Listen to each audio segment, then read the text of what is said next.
Hey everyone, welcome back to another Badurday review. Once again, we'll be taking a look at a film from B-movie legend Wings Hauser, specifically his second directorial effort from our good friends at PM Entertainment, 1990's Living to Die.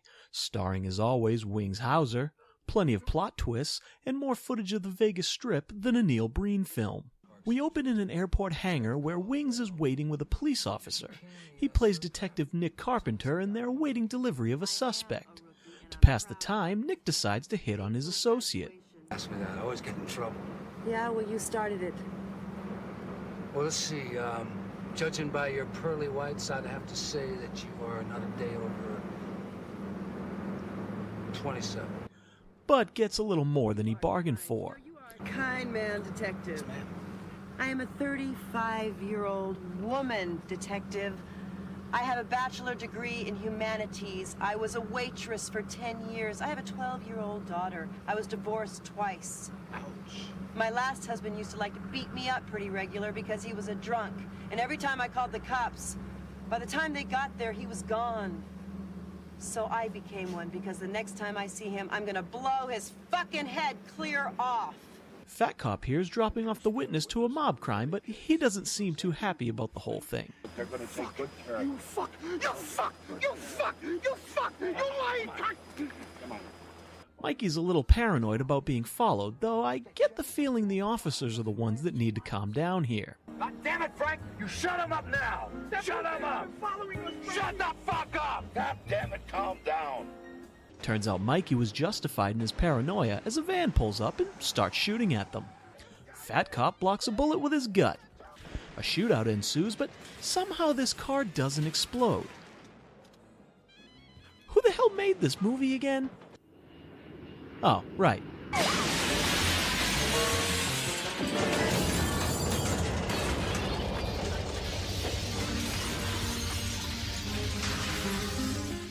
That's more like it.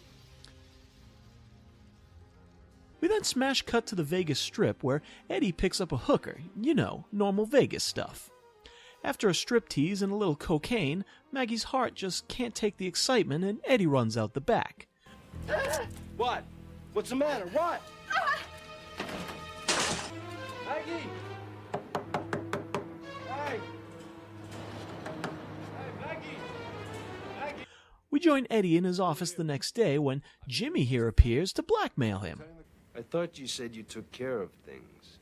I did, but it's just, I incurred some expenses. And what exactly is the amount of these expenses? After some hardball negotiation, Jimmy feels they've come to an understanding. And you can't be serious about these numbers you just wrote down. I am very serious. And I know you've got the money. And you know what? You won't even feel it. We have a weird jazz interlude and then meet Nick playing poker when he gets a phone call to meet Eddie. Eddie explains the blackmail situation to Nick. Nick, I got a big problem. I got some asshole trying to blackmail me. How's he doing? Too good. Apparently Nick is good at his job because he finds Jimmy instantly and renegotiates the terms of the deal. Look, pal, I need that money and I need it now. Exactly. And because you need it, you're gonna take a whole lot less. Yeah, like how much less? I'm offering you $100,000. And you just tell him, just in case anything does happen to me, that I gave a friend an envelope with all the details. Gladly. Unfortunately, Jimmy's mind is made up for him. But Nick gets an important clue. Nick confronts Eddie, who denies any involvement in Jimmy's death, though he doesn't seem too broken up about it. Eddie and Nick discuss how to move forward. Nick, I'd like you to stay on this for a little while. The whole thing is really strange. First the girl ODs on cocaine, and the blackmailer winds up getting murdered. What I'm worried about is somebody's going to pinch hit for little Jimmy, and I'm liable to get blindsided. That's no problem. Don't do that. And Eddie shows some true remorse for what happened. The one regret I have is that I never really got a chance to fuck her. I'm sure her family appreciates your sentiments, Edward. Somehow, Nick gets a phone number to trace. If it was on the back of the photo he found, the movie doesn't bother showing us. But when he arrives at the house, he finds the decidedly not dead Maggie. Rather than approach her, Nick decides to fantasize creepily about her before moving along. We then just drive around with Nick on his motorcycle while a lounge singer croons out a love song. Nick tracks down Maggie on the Vegas Strip, and she explains how she got mixed up with Jimmy. Last week, Jimmy contacted me. He said if I didn't give him $50,000, he was going to... What? He said he was going to show my husband some photographs. So I take it these photographs don't have anything to do with a visit to the Grand Canyon, right? Eddie and Nick go over his progress on the case, and Eddie decides to keep Nick on retainer. So how long you want me to play out this string? A little while, Nicky. I'd rather pay you than pay a blackmailer. I don't blame you. It's a lot cheaper. Nick fails to tell Eddie that Maggie is still alive. Anything about that girl, Nick? No, nothing. Nick and Maggie then apparently go on a date just 20 miles outside of Vegas. Jesus, 20 miles from Vegas. It's so beautiful here. Yeah. Nick certainly doesn't date himself with this reference.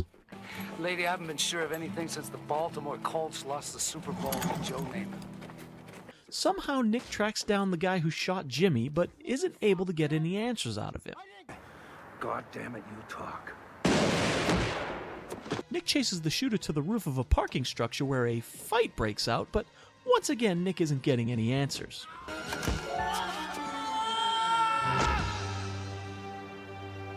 Nick and Maggie's relationship grows. Maggie shows up beaten and lets Nick know it's her husband that did it. She says she won't leave her husband because he's footing the medical bills for her brother who's in a coma. The money isn't for me. Well, who's it for? It's for my brother. Your brother? My brother was in an automobile accident 3 years ago. He's been in a coma ever since. At least Nick checks up on this information and confirms it. Well, I'd like to... what is his condition? I see, and he's been like that for 3 years? No reason, thank you. All right, bye. Nick lets Eddie know that he's still being blackmailed and he'll have to pay up, which really affects his sandwich-making ability. Fine, I got no problem with that. I got a problem. I got a problem with this Jimmy, whatever the fuck his name is, making Edward Minton sweat. Nobody makes Edward fucking Minton sweat. Nobody. You understand? I want this motherfucker dead. I'm not gonna be your trigger man, Ed. I don't want a trigger man. That's good. Nick tells Maggie he can get the $1 million to pay for her brother so she can leave her husband for him.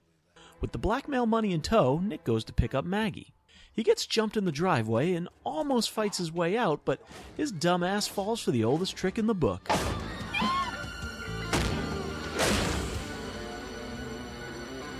Nick comes to and talks to the neighbor about what happened.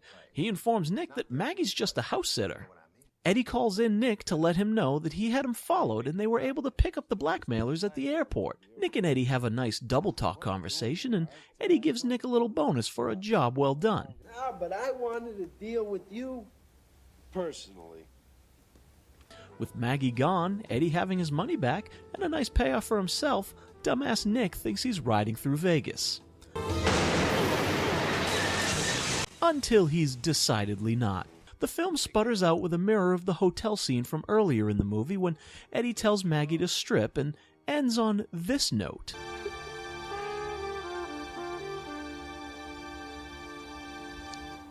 Nice. Living to Die makes about as much sense as its title, that is to say, pretty much none. The opening section of the film where Wings plays a cop is completely tacked on and almost feels like footage from an abandoned project and is only there to insert an action scene into the movie. Once we meet back up with Wings as a hard-boiled ex-cop fixer in Vegas, his previous work is barely mentioned and is basically irrelevant. The script seems to think it's far more clever than it actually is, and what I assume they thought were going to be moody interludes are just boring and dull stretches of padding. The plot twists are outlandish and feel like what a teenager trying to be edgy would throw into a screenplay. I actually think Wings is a good choice for this type of role, but this film doesn't seem interested in exploring the space of its story. As it's presented, the story is just lifeless and dull, and had they gone a little more over the top with it, it could have become a classic. As it is, we're just left with a neon-washed-out neo-noir nightmare. That's why I'm giving this one my Badurday rating of enthusiasts only. Well, Wings, they can't all be winners. Maybe next time we'll take a look at something a little more interesting from you. But that's going to be it for now. If you enjoyed the review, you know what to do. Like, comment, and subscribe. The police. The police will be here any minute. I imagine so. There's a Dunkin' Donut shop right around the corner.